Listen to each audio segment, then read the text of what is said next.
नंतर एक दीड तासाने आली पण मला सांगा तीच परिस्थिती तीच सिच्युएशन जर आपल्या ग्रामीण भागात गावात झालेली असेल तर मुलींची काय रिॲक्शन असते? तिथंच रडत बसल्या असत्या किंवा रडून उतरल्या असत्या. मैत्रिणीला सुद्धा झालेला प्रकार सांगितला नसता. म्हणजे शहरी भागात मग परत मी पुणे विद्यापीठात गेलो, ग्राउंड झालं, इंटरव्ह्यू झाला आणि रिझल्टची वाट बघत होतो.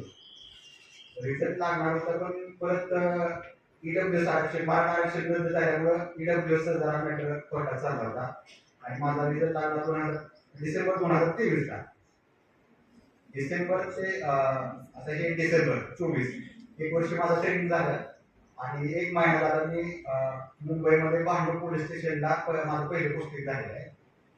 तर अशा पद्धतीने माझा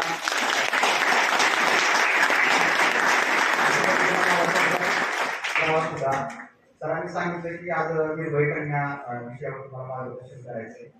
सर निर्भय कन्या विषयावर मला जास्त काय बोलता येणार नाही, पण सर म्हणजे चालतंय की काय तुम्ही थोडस नवीन पोरं आहेत त्यांना स्पर्धा परीक्षेविषयी थोडीशी माहिती देऊ शकता. तर ज्यांना तुम्हाला अभ्यास करायचा आहे त्यांनी एक व्यवस्थित सिलेबस काढून घ्यायचा, मागच्या प्रश्नपत्रिका काढायच्या, मागचे प्रश्नसंच आहेत विश्लेषणाचं प्रश्नसंच दिलेले असतात ते काढायचं. आता कोरोना नंतर ऑनलाईन प्लॅटफॉर्म उपलब्ध झालेला आहे, तुम्ही घरी बसून मी अभ्यास करू शकता.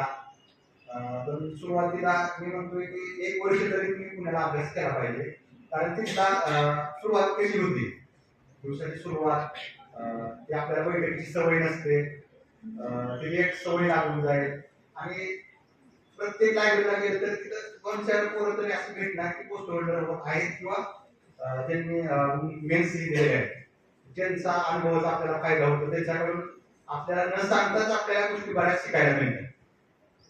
ज्यांना तुम्हाला अभ्यास करायचा आहे स्पर्धा परीक्षेचा त्यांनी पुण्याला एक वर्ष तरी किमान राहिलं पाहिजे. त्यानंतर तुम्ही बारामतीला किंवा इंदापूरला आपल्या घरी तुम्ही राहून अभ्यास करू शकता. आणि नियोजन कुठलीही गोष्ट असते तर नियोजन महत्वाचं असतं. तुम्ही अभ्यासच नाही तर कुठल्याही गोष्टी नियोजन असेल तर ती गोष्ट पूर्ण होऊ शकते. त्याच्यामुळे व्यवस्थित नियोजन करा. आणि एक महिना झाला मी स्टेशन जॉईन केलेलं आहे. स्टेशन हाऊसला मी सहाय्यक म्हणून थांबत असतो, म्हणजे आमचं प्रोफेशनल पिरियड आहे. साईड बाय थांबून काम शिकायचं सगळं. महिलांच्या बाबत वेगवेगळ्या प्रकारच्या तक्रारी येत असतात आणि जे वेगवेगळे कायदे आहेत महिलांबद्दल